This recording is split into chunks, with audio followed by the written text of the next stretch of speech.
Frères et sœurs bien-aimés dans le Christ Jésus, notre Seigneur, paix et joie à vous. Puisse la bénédiction de Dieu reposer sur vous et sur chacun des membres de votre famille. Partout où vous me recevez, soyez bénis et que le Seigneur achève pour vous l'œuvre immense de son amour. Bien-aimés, frères et sœurs, aujourd'hui nous célébrons le baptême de Jésus-Christ. Cette autre séquence de l'épiphanie de Dieu, car il en existe bien évidemment plusieurs dans les Saintes Écritures. Une épiphanie, et comme nous l'avions dit le dimanche dernier, un événement qui marque la manifestation, la monstration, la démonstration, non pas de la force de Dieu, mais de sa gloire.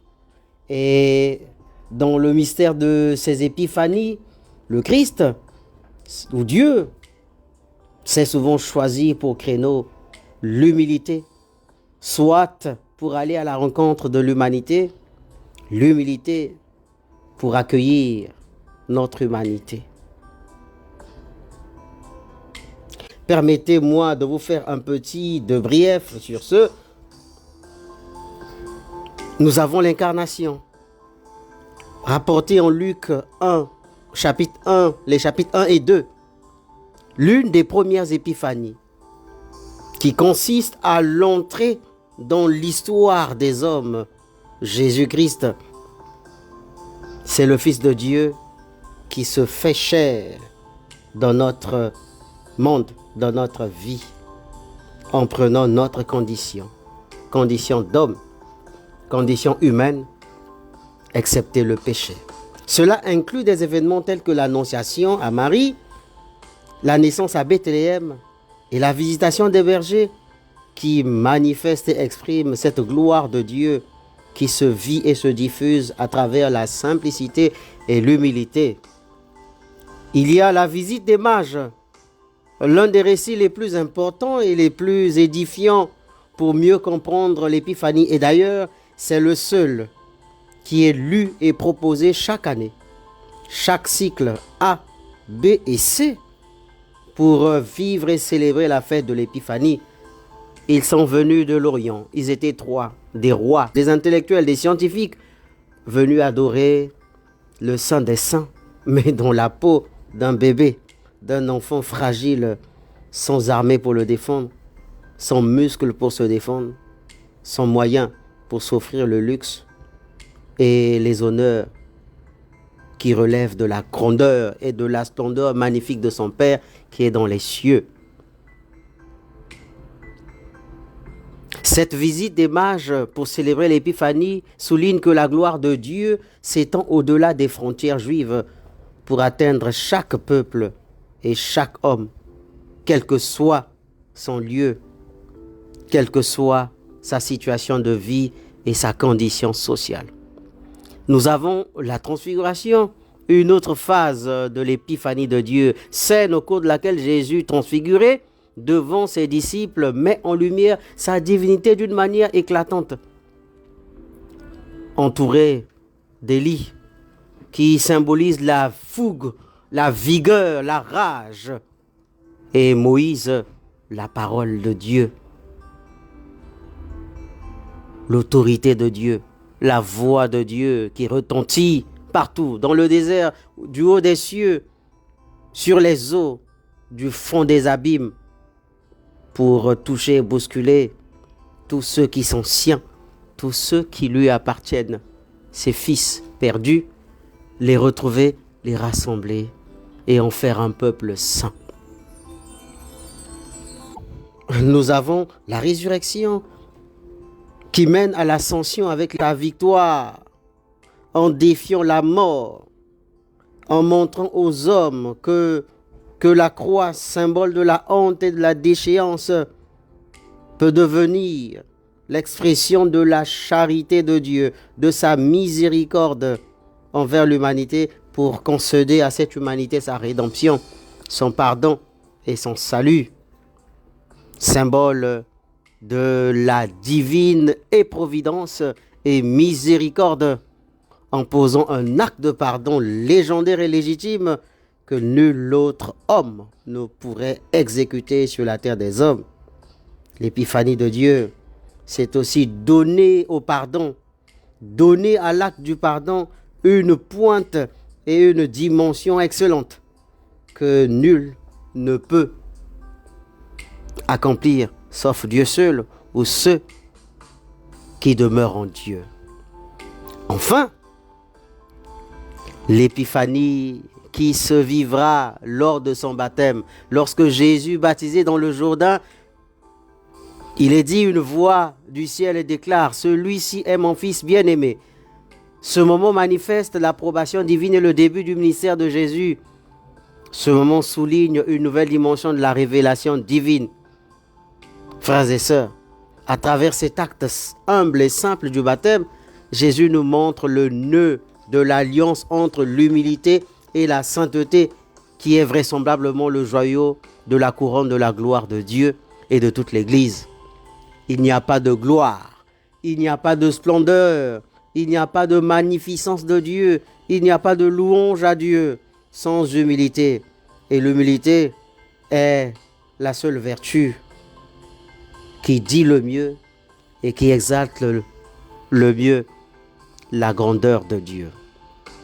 Cela dit, bien-aimés, les textes de ce jour nous invitent à réfléchir sur la simplicité et la modestie de Dieu et comment pouvons-nous célébrer notre vie quotidienne à travers les sacrements de l'Église qui se déploient ou se déversent en nous dès l'instant du baptême.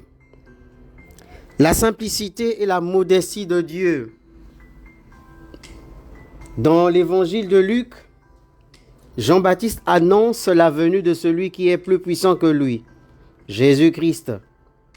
Lorsque ce Jésus s'approche de lui, Jean, pour recevoir le baptême, Jean ne le connaît pas encore, jusqu'à ce que, après sa plongée dans les eaux du Jourdain, le ciel s'ouvre et l'Esprit descend sur lui sous forme de colombe. Et une voix du ciel déclare, « Tu es mon fils bien-aimé, en toi je trouve ma joie. » C'est à l'instant même que Jean-Baptiste se remémore les vieux souvenirs des sensations éprouvées autrefois pendant que, à la rencontre des deux mères, Marie, la Vierge, la Mère de Dieu, et Élisabeth, sa mère à lui, Jean, déclenché entre les deux cousins, frères, Jésus et Jean le Baptiste, la merveille de la rencontre, la petite, la micro-épiphanie qui annonçait le jour même du baptême, la rencontre même du baptême. Il a tressailli d'allégresse dans le sein de sa mère. Aujourd'hui, il tressaille de joie et témoigne haut et fort de celui dont il est le précurseur. Voici l'agneau de Dieu, celui qui enlève, qui efface les péchés du monde.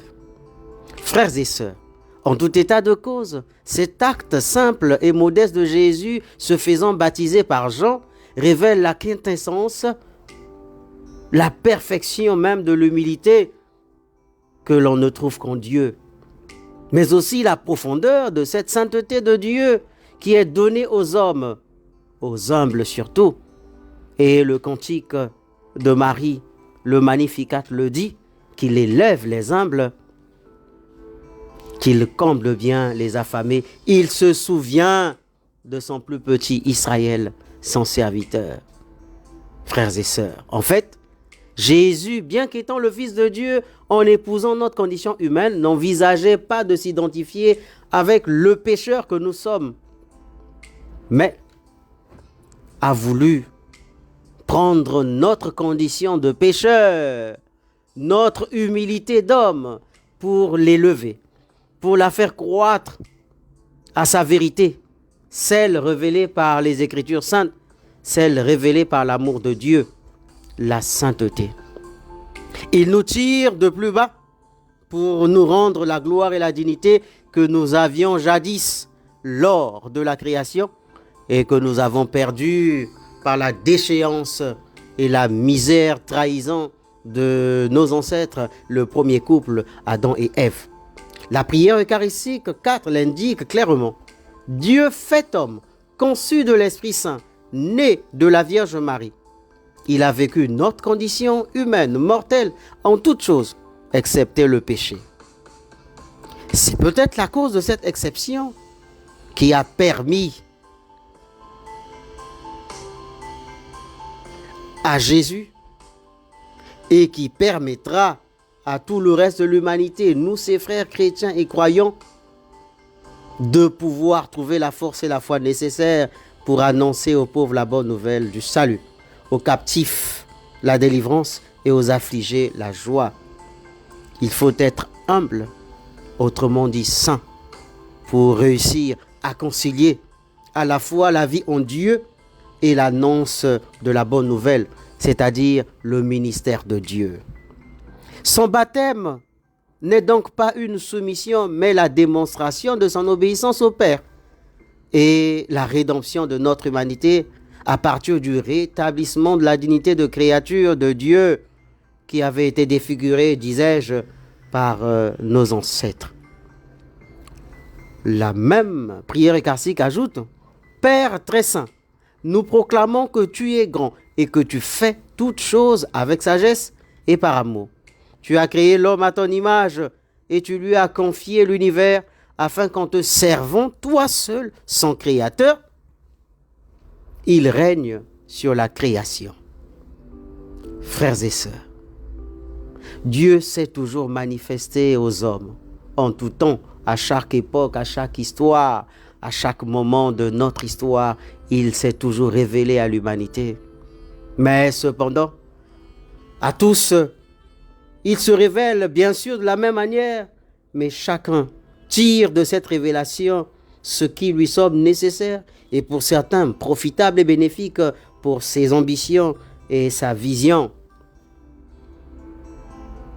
Ce qui convient au constat que certains parmi ceux que le Seigneur Dieu appelle à son service, à son ministère, par la consécration à être ses pasteurs, à être ses serviteurs, à être ses ministres, à être ses diacres, à être des hommes de Dieu, des enfants de Dieu, bref, à être des fidèles chrétiens, témoins de son amour, de sa parole et de sa bonté dans le monde.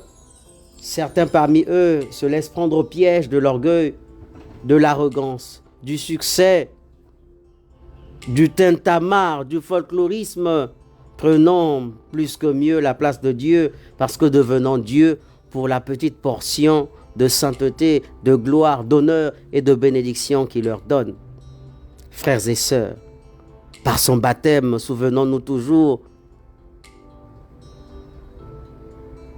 que Jésus donne une dimension transcendantale au baptême que proposait Jean. Jean lui proposait le baptême de la conversion. Jésus consacre ce baptême de conversion en baptême de guérison, de rédemption, de salut. Dans la lettre à Tite, Saint Paul nous l'enseigne en ces termes. La grâce de Dieu s'est manifestée pour le salut de tous les hommes. Cette grâce nous enseigne à renoncer à l'impiété et au convoitise mondaine. L'orgueil, la toute-puissance, l'autoritarisme, l'exubérance, le matu vu spirituel, le matalana, faisant de certains des super bergers, des extravagants prédicateurs, oubliant ce que représente l'humilité, l'abaissement et la modestie dans l'exercice du ministère. Nous sommes appelés comme ouvriers, comme serviteurs de Dieu, comme enfants de Dieu, comme fidèles chrétiens, prêtres, clercs, religieuses ou laïcs, à la sobriété pour justifier la grâce que nous avons reçue de Dieu et donner un sens à notre vie de foi, à notre piété. Le baptême de Jésus est une manifestation de cette grâce divine. Nous rappelons que nous sommes appelés à vivre une vie simple et modeste pour mieux suivre Jésus-Christ en portant notre croix. Avec un cœur orgueilleux, on ne saurait porter sur notre dos la croix du Christ. Voyez-vous, Simon de Cyrène, on a fait preuve. Beaucoup d'humilité a permis à ce dernier de se glisser dans l'histoire du salut de manière opportune, mais d'en sortir de manière très célèbre et très édifiante, comme celui qui a aidé le Christ. Pourtant, il pouvait prendre sa fuite et dire « Je ne le connais pas, jamais je ne lui viendrai en aide ». En effet, célébrer le baptême de Jésus, c'est aussi rendre gloire, rendre un vivant hommage à Dieu pour son immense bonté et pour avoir tout fait pour nous les hommes et pour notre salut. Nous pouvons donc louer cette bonté de Dieu à travers toute manifestation de simplicité, à travers toute sortie d'humilité, à travers toute donation simple et joyeuse, à l'image du Fils de Dieu. Nous sommes appelés à imiter cette bonté dans nos relations avec les autres, en faisant preuve de compassion et de modestie, car Dieu est miséricordieux et compatissant, lent à la colère, plein d'amour. Nul ne doit oublier ses bienfaits. Et le plus grand de ses bienfaits, c'est de nous avoir pardonné. Bien-aimés frères et sœurs, que dire pour terminer? En ce dimanche du baptême de Jésus-Christ, faisant comme Christ l'expérience de la simplicité et de la modestie, car c'est dans l'humilité que la sainteté de Dieu se déploie et fait rayonner toute vie humaine sur la terre. Que cet événement nous inspire à vivre une vie de grâce, sans ombre d'orgueil, sans rayon d'arrogance, sans clin d'opulence, mais au contraire avec beaucoup d'amour, de modestie, de simplicité, d'abaissement, en suivant l'exemple de Jésus-Christ, notre Sauveur et Seigneur. Que le baptême célèbre l'humanité en nous, cette humanité qui se vit comme humus, comme modestie.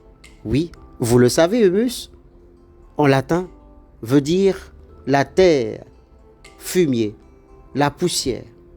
Et d'ailleurs, l'homme a été créé de cette poussière, Adama, qui veut dire boue, moulé, qui en a reçu le souffle de vie, ce même souffle à l'image de cette voix qui s'est déclarée dans le ciel. Cette même voix est insoufflée dans chacun de nous. En ce jour, nous célébrons le baptême du Christ pour que nous puissions relever d'une nouvelle vie, une vie des hommes humbles, parce que notre société, notre humanité et notre monde a besoin des hommes humbles. Que Dieu vous bénisse et qu'il veille sur chacun de vous. C'était Père Célo depuis Sainte-Bernadette de Marcory. Je vous aime et que Dieu nous soutienne dans cet élan d'amour et de paix à être ensemble et à vivre ensemble. Bon dimanche du baptême de Jésus-Christ et à très bientôt.